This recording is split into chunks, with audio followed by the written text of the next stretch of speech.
I want to direct everyone's attention to this board. I'm glad we actually have some people who might know what I'm talking about. So I want to go through each list, and I want everyone to take a second to read it, and just like raise your hand if any of these names sound familiar. Some of them might, some of them may not.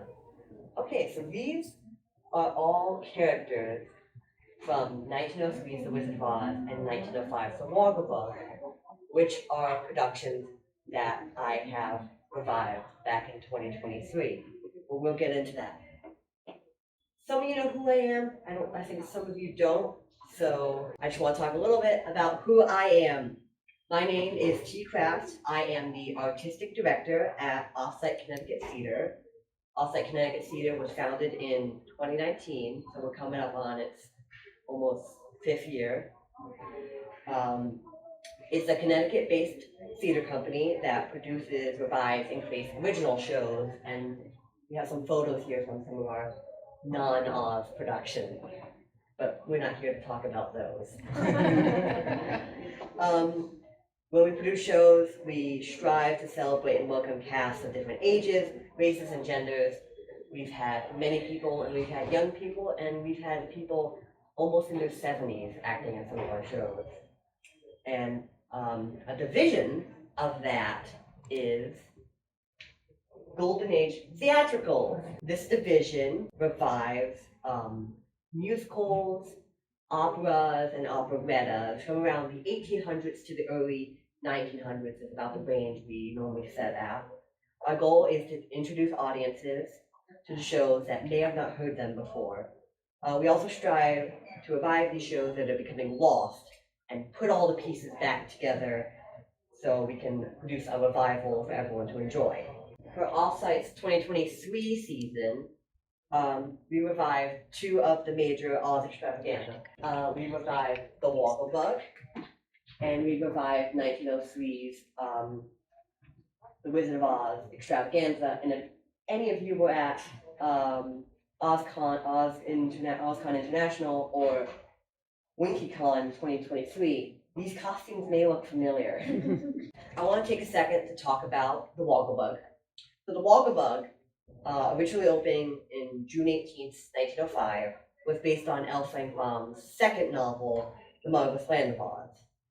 The plot changes a little bit.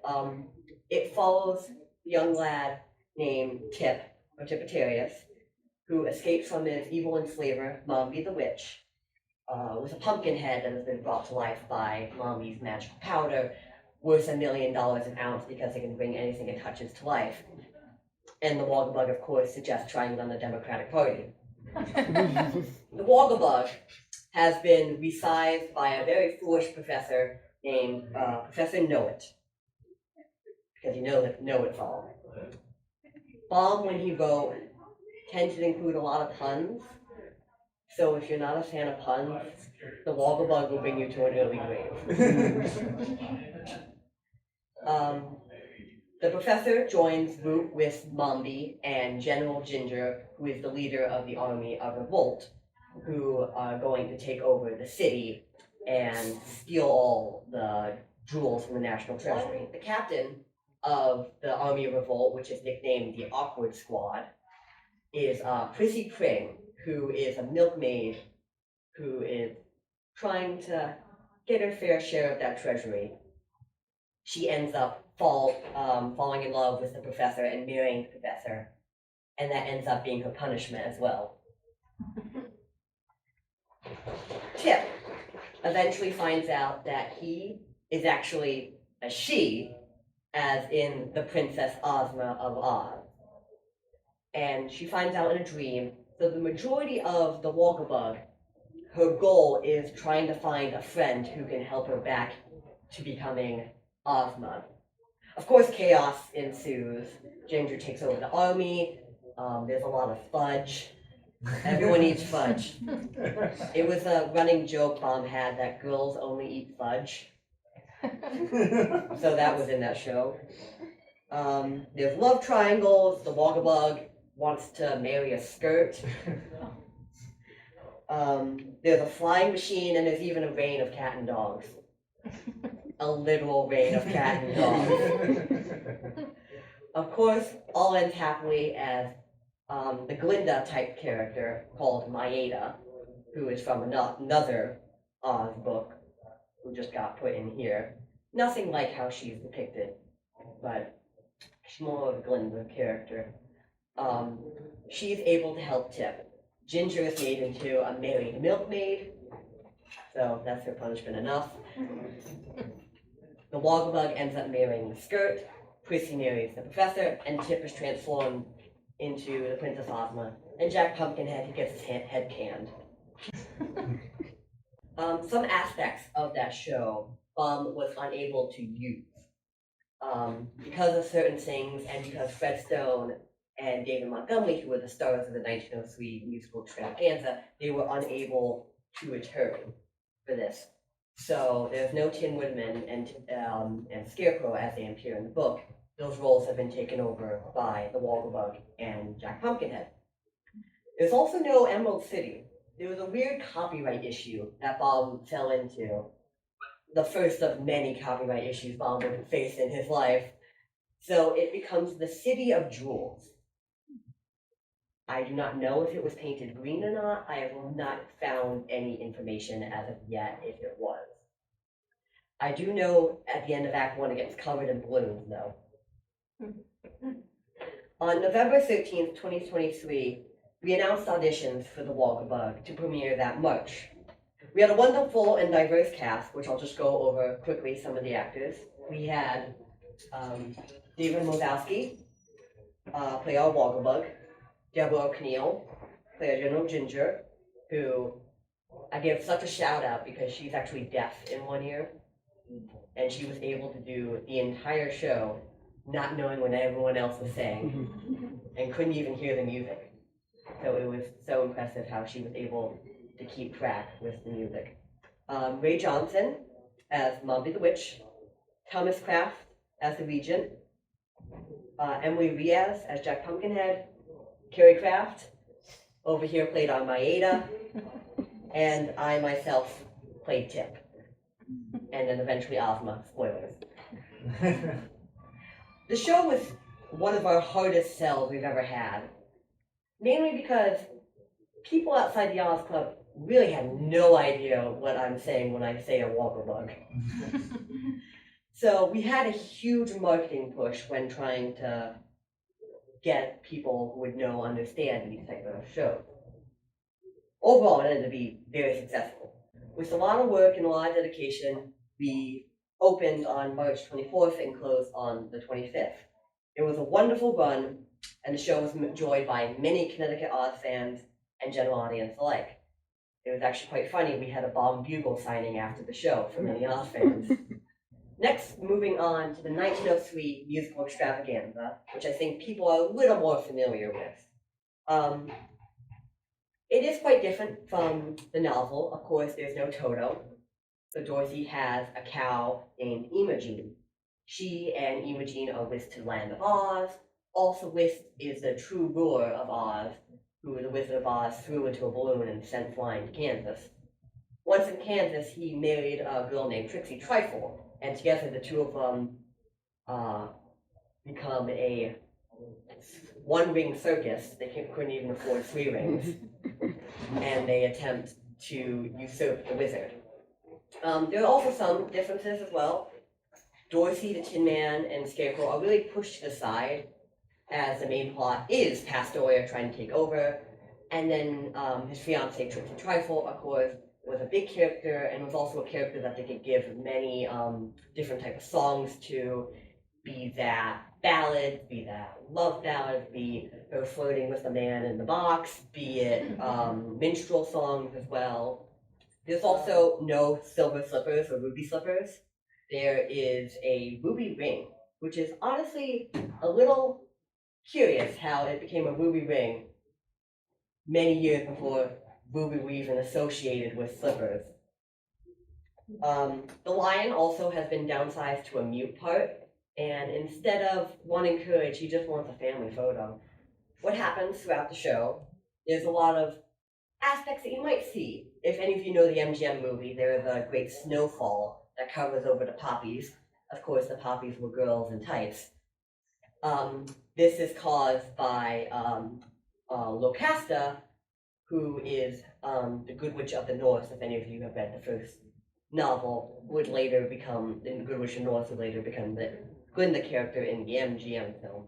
Once they reach the Emerald City, a lot of just extravaganza types happens. There are minstrel songs, there are a whole ball of different nationalities happening. The Tin Man and the Scarecrow dress up in sailor drag and do a whole hornpipe song.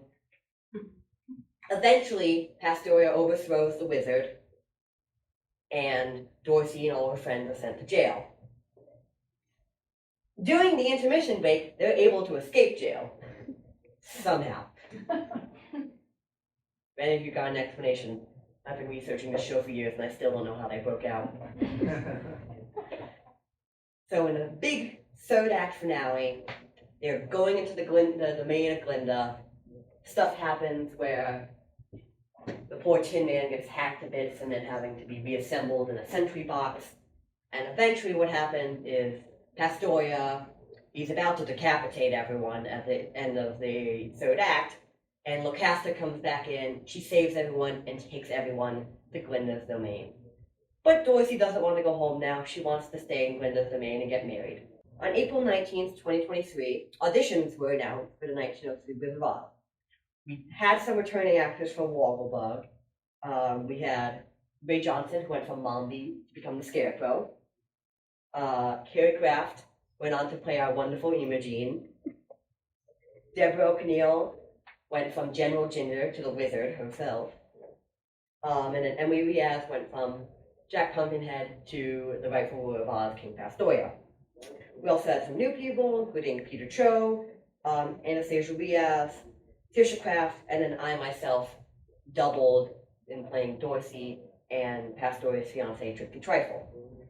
Because of scheduling conflicts, we only had 1 week to put on this 3.5-hour show.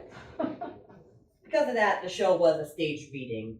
We had costume changes and set changes, but everyone just had a script in their hand. The show played for one night only on August 18th, and the entire cast had a blast.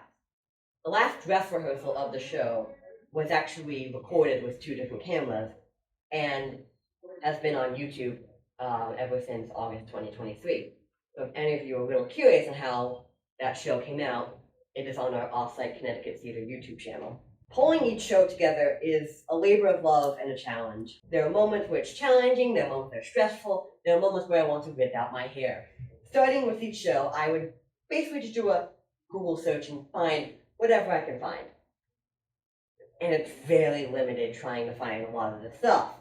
So I would have to research more and more. Archives were my best friend in reviving this.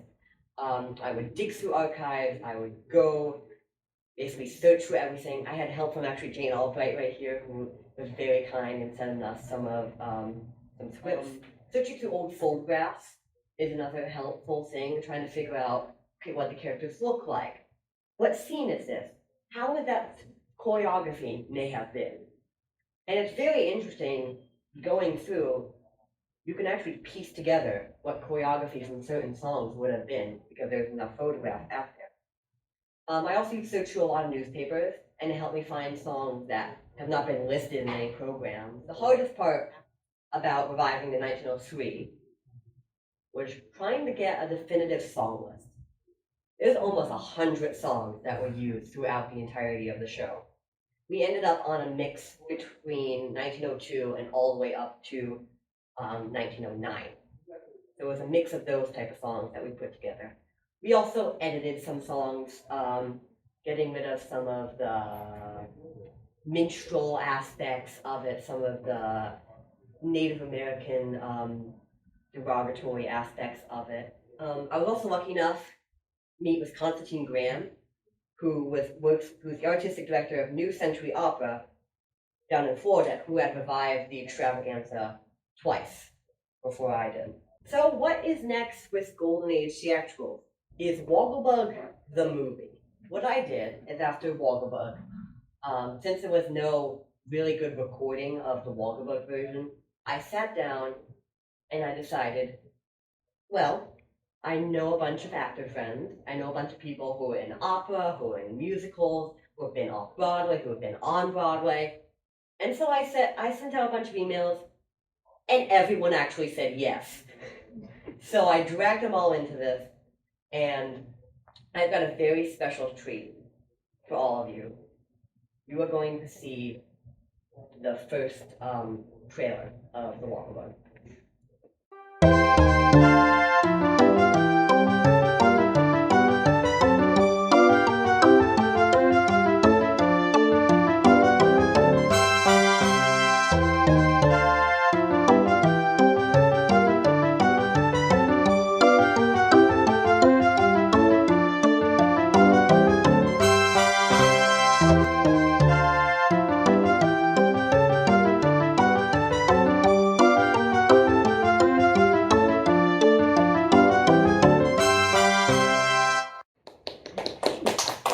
Now, I'm leaving it up to you, so this is your time to ask any questions that you might have. How long did it take to like change the scripts and find them all? I've been working on for about a year to write the adaptation that we performed that summer. And Woggle Bug took about 2 years to write. Did you have another Oz script that you're going to use at some point on stage? Our next scheduled one is Connecticut Opera. It's based on Jack and the Beanstalk. But 2 upcoming of our productions is, we haven't exactly dates yet, but we're working on The Maid of Iran. We're working on, and we're working on The Maid of Balsura, which is a Sinbad type extravaganza. And if any of you know Eddie Foy, that's the show that made him popular. Yeah. I'm interested in kind of like the costumes and the like the sort of the headgear. Can you tell more about sort of how those were made or who made them? Yeah. Like that. Yeah. So the Woggle Bug one is just cardboard, paper mache, and then the cheeks and the chin are actually old water bottles. Okay. Jack Pumpkinhead was bought off of Amazon. And then the body is just a tripod with movable arms. So puppetry. Yeah, a lot of puppetry, and the sawhorse is an actual wooden sawhorse with a, I think it was originally a reindeer, but we made it look like a horse. I love that. Oh, it's right over here. I can read it. Well, thank you all for coming so much. That was so great. Glad everyone learned something new. Yeah. Thank you.